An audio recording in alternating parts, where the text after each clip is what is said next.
let's explore why Lalbagh Botanical Garden is such a cherished treasure for the people of Bengaluru and what could be the risk if the project moves forward. Well, it is home to diverse plant species. It is home to about 1,000 plus diverse plant species. It is also known for its centenary trees. Trees essentially which are over 200 years old are also found at these botanical gardens. When it comes to flowering plants, it features hibiscus, orchids, biannual flower shows are what it is known for. It also is home to rare and exotic plant species from across Africa, from Europe and Americas. It is also a haven for birds. Peacocks, parakeets, kingfishers call this Lalbagh Botanical Garden its home. Insects which support butterflies, bees, other pollinating insects are also found in great abundance. Aquatic life, well, here too you have lakes which attract ducks, geese and water birds. Imagine all of this coming to an end, raised to make a tunnel. Well, let's take down a brief look at the history, Lalbagh's rich history, as well as explore why it is proven itself and it is part of the hearts and lives of people in Bengaluru. It goes all the way back to 1760. 1760, when you had Hyder Ali, who was the ruler of Mysore, who founded this. It was set up by him, but then it is his son, Tipu Sultan, who expanded it. Exotic plants were added by Tipu Sultan, and all of this is part of the blooming history of Lalbagh Gardens. The British enhanced the gardens. They ensured that there was landscaping as well, yes. And then there is Lalbagh's iconic glass house. It is a greenhouse which was built in 1886. Imagine the history, the legacy which is attached to this.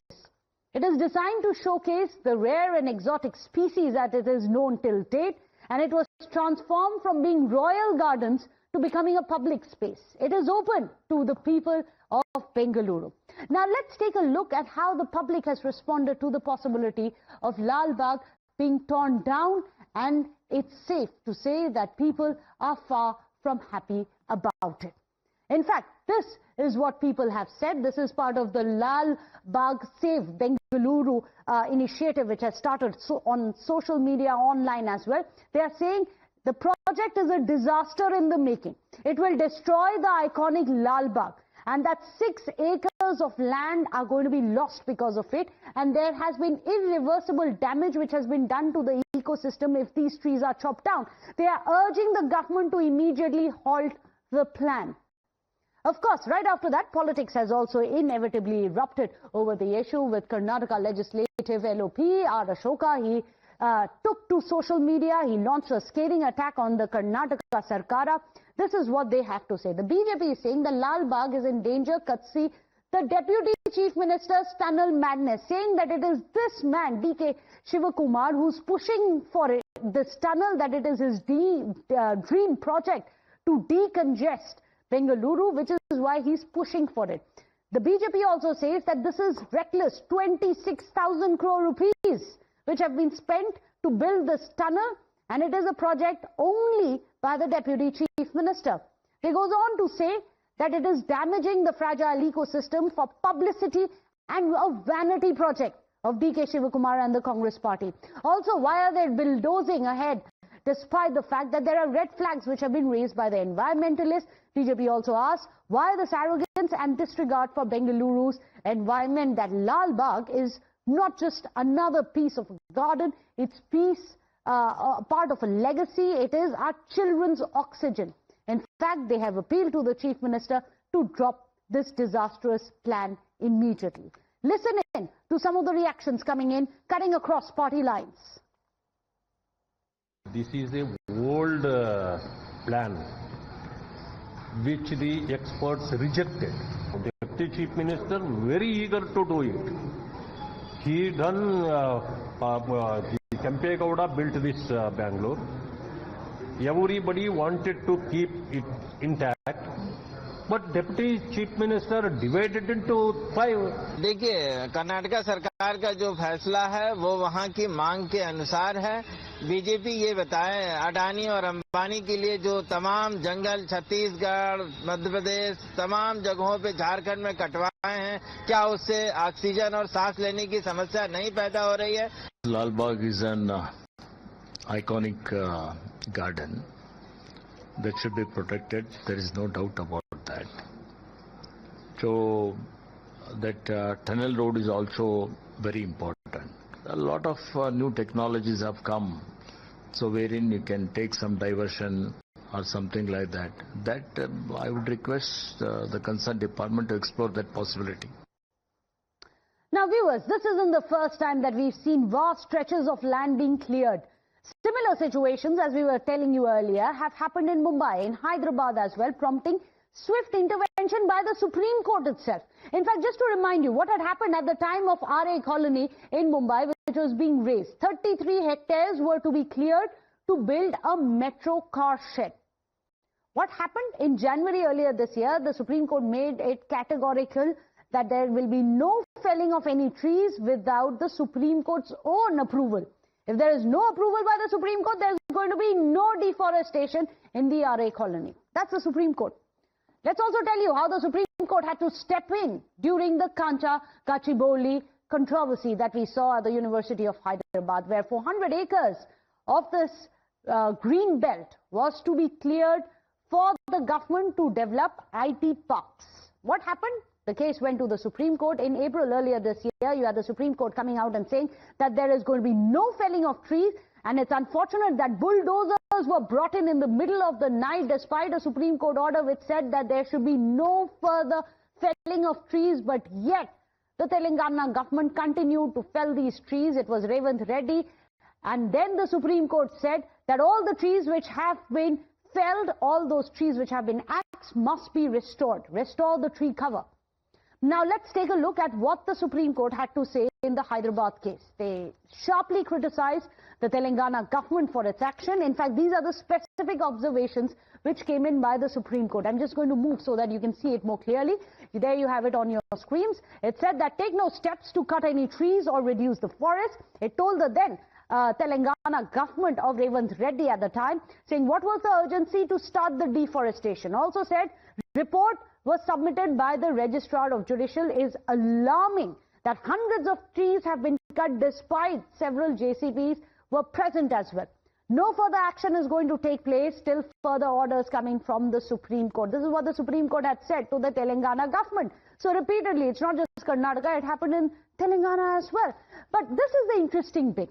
What exactly is the role that Rahul Gandhi has played in all of this? Remember, these are Congress-ruled governments that we are talking about. He is the leader of opposition in the Lok Sabha. Rahul Gandhi, he says that he is a self-styled, remember, climate crusader. He's appeared to turn a blind eye very conveniently as to what's happening in Congress-ruled states. Remember, in 2025, over the Great Nicobar project earlier this year, he had written to the centre, to the Tribal Development Ministry as well. He said that the Forest Rights Act was being flouted and in the clearances which were given, and marine life is going to be hurt by the project of the central government. Rahul Gandhi in 2024 in Assam, he had said that tribals' water, their land, everything must be returned to them, and it is being snatched away by the state government in Assam. In 2022, over the Hasteo Aranya deforestation which had happened in Chhattisgarh, Rahul Gandhi had criticized the coal mining expansion which had happened, saying that forest cover, land which belonged to the tribals, were being deforested, land was being snatched away. But Rahul Gandhi today is still silent. In 2019, the Nyay scheme, remember in Jharkhand, this is part of the manifesto of the Congress party. They promised that they are going to safeguard forest, land and water of the tribals. Today, why is land being sacrificed in the name of development? Simple questions we are going to be asking. Let's go across to our panelists. Today, joining us on the show, we have Ashok K.M. Goda, the spokesperson of the BJP. Syed Asad Abbas is also joining us, a political analyst. Syed Asad Abbas, I'm going to come to you first. I'm going to quote the Supreme Court. It's very simple. The Supreme Court has said that development is important, but we must ask At what cost? I ask you the same question. Is it worth it to raise 6 acres of forest land for a tunnel? One thing I can tell you, Meghna ji, that being a bona fide Bangalorean all my life, I can tell you for a fact that it is everyday situation for us Bangaloreans when it comes to the traffic. D.K. Shivkumarji, who's the Deputy Chief Minister of Karnataka, is doing everything in its might to bring a solution. Also, his team of experts, officials, everybody coming together, including the committee, are doing the best in their might. Lalbagh is very dear to me. It's been more than 30 years. Almost every year, 2 to 3 times I go to Lalbagh. Be it fitness, be it the flower show, all of that. Lalbagh is sacrosanct to every Bangalorean out here. So therefore, I'd like to reiterate the words of Ishwar Khandre, a minister in the government of Karnataka and a very tall leader of the Congress. To your channel, he said that Lalbagh is of great significance. But traffic is also a problem. Infrastructure of the city is a problem. So therefore, he will plead and he will also seek. But who's coming up with these solutions? We all know it's a dream project of D.K. Shivkumarji. Who's coming up with the solution? My point, Meghna. Yeah. So what he's saying is possible diversions to be brought about so that this does not bulldoze the 6 acres of Lalbagh, which is indeed the lung of Bengaluru city, but possible diversion, where diversion is made and Lalbagh is avoided. This being a solution which Ishwar Khandre ji said to your channel. So therefore, I would also So you're saying that it's not going to happen? So at least Syed Asadabad says that it's not going to happen. No. Ashok Goda, don't put words. They are saying they're looking for a solution. Are you assured by it? They are looking for a solution because there doesn't seem to be unanimity within the Congress itself. Interestingly, D.K. Shivkumarji has spoken to us. He's not spoken about this. So, Mr. Goda, are you assured that they're looking for a solution? Meghna ji, Ishwar Khandre has spoken to your channel. Yes, we have played out those sound bites as well. I'm not refuting you. So I'm asking Mr. Goda if he feels now he can rest peacefully because the lungs are not going to be cut off. See, first Megha, I'm a qualified architect and I have stayed in Lungs Garden for my 22 years of my life initially. Now coming, and I know that every corner of the Lalbagh and in fact every day we used to visit, that's a different issue. Just because the feasibility study was done and they said, some idiots said that the terminal exit and entry should also happen near the Lalbagh. He has not understood the Bangalore properly. Let me quote it very specifically. Because right next to Lalbagh, there is a 4 acres of Opcom's land which is completely free. There is a small building there which can be relocated. First part. Second part is there is a crematorium right opposite to that. There is a Lungs Garden crematorium. 1.5 acres is completely free. Lung space is there. And as well as right opposite to Lungs Garden crematorium, there is a space almost around 4 acres which is free and which can also be acquired easily. So keep this, assuming that this project, if at all it has to happen, assuming that the feasibility study is not done well, this is the point number 1 which I have to make. Point number 2, what is the need for the tunnel road when the traffic problem can be solved in several ways? IASC engineers except Ahmedabad traffic planners have specifically said that this tunnel road is not going to solve the traffic problem in Bangalore. In fact, it will enhance the traffic problem in different ways.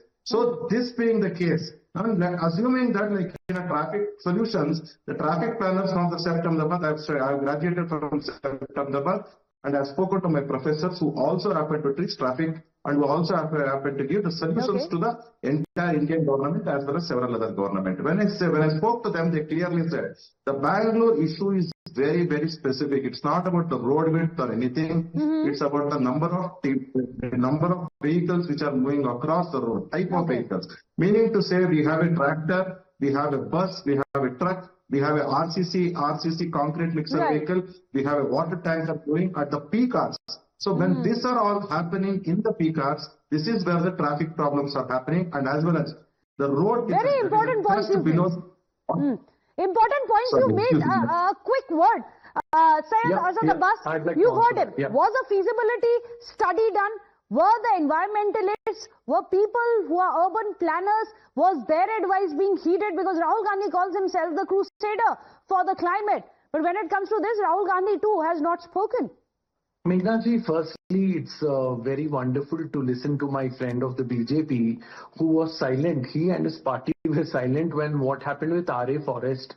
They did not say a word. The Supreme Court had to intervene on the same. The fact is, when it happens to your government, it's okay. But when it happens in Congress government, they have a problem. This reeks of duplicity and hypocrisy. The fact of the matter is, now the question that Congress is doing what the BJP is doing. BJP is doing what the Congress. It's not about the parties. Precisely my point. Yes, Meghna ji, yes, I will answer that. Fair question. The fact of the matter, let us understand. The BJP tries to play out that all these traffic potholes problems is happening only in Congress era. Basuraj Bommai of BJP was chief minister. There was a problem then. Yediyurappa was the chief minister of BJP here in Karnataka. There was a problem in then. Let us not blame one particular party like a Congress party. People like me, we are blaming successive governments. We are blaming successive governments. Yes. I'm telling only the BJP spokesperson here.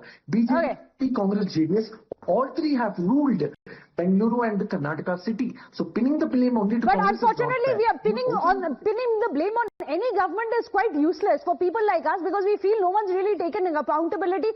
10 seconds I have. Ashok Gowda, I'll give you the final comments. What next for the BJP? Will you fight, or are you now assured by the Congress? No. Definitely we are going to take it up as a project for the party, and we are going to fight across the party line. And we are going to make sure that the right kind of a project will be developed, not unscientifically. Point number one. Point number two, probably Syed does not understand how the Bangalore has developed. Raj Kalways, this is a problem created by DK Sukumar, and we happen to be the witness of all these things. And it is not. Unfortunately, it seems to be a project which has been created by apathy. Not enough study, it appears, because now those within the Congress themselves are coming out and saying we must save Lalbagh Gardens.